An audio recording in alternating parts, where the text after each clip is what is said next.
holy grails in the watch collecting world is known as the Dirty Dozen, a collection of 12 wristwatches produced for the military during World War II.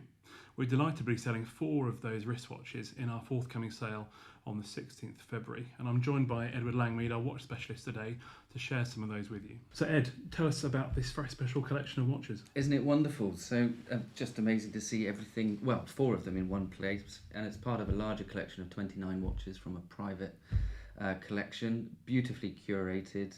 We've got 40s chronographs, we've got dress watches, a plethora of brands, and obviously we're big fans of military watches. We have been all year at least pushing military watches for collections, and this is a fantastic way to get into collecting. The prices of these watches are a fantastic way at auction to start a collection, a really good core collection. The prices will only ever increase because of the scarcity as time, as you said, 70, 80 years or whatever the difference is, things get rarer and rarer over time. So Ed, it's rare for us to see, even one watch from the Dirty Dozen series, let alone 4 together, all in one batch. It really is. Why don't you sort of walk us through the 4 that we've got here? So, well, some are rarer than others, actually. So, for instance, you'd be drawn to the Omega. As we know, it's a really strong brand. It's hyper collectible. Anything from the 40s, 50s, and 60s is doing really well at auction at the moment. But there are actually 25,000 of these made at the time and issued through the MOD in the Second World War.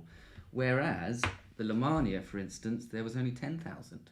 Okay. So that obviously makes it more desirable, more collectible. Jaeger-LeCoultre, there was 8,000 made. It's even less. Even less. And the Holy Grail of the Holy Grail, the Longines, 6,000 made. Mm-hmm. That really is just hyper rare. On the back, you'll also see the WWW. That doesn't actually stand for World War at all. That's watch, wrist, waterproof. And they all had to meet the criteria. Shock resistant, waterproof. I mean, they were for the armed forces. They were for the war, so they had to be tough, and that's why they've lasted as well. These are in fantastic conditions, and possibly, but I can't guarantee that they might be on the original straps as well.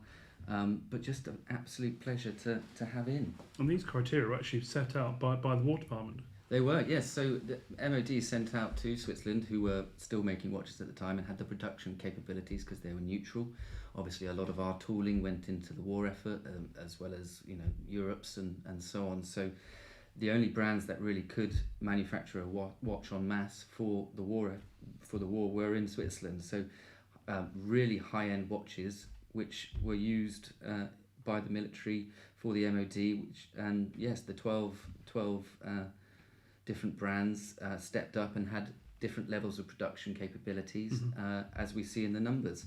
So at the time you would think Longines were being able to turn out more, but it turns out Omega were, thus making this hyper rare, which is great.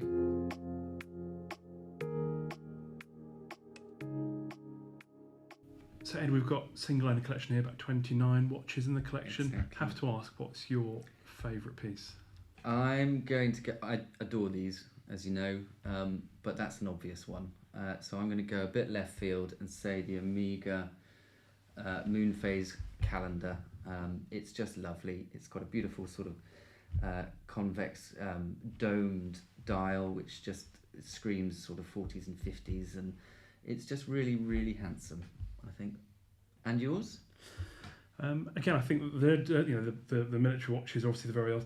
Again, slightly left field. My favourite is the Lemania pilot's chronograph. Yeah, mono pusher. Yeah. So just so simple, so clean, utilitarian. This is the epitome of a tool watch, isn't it? Exactly. It's built to do a job, yeah. And it does its job perfectly. So I think that's my favourite. Nice. I have to say, closely followed by the Tiffany. Movado. Tiffany Dial Movado. Yes, stunning. That's beautiful in the watch.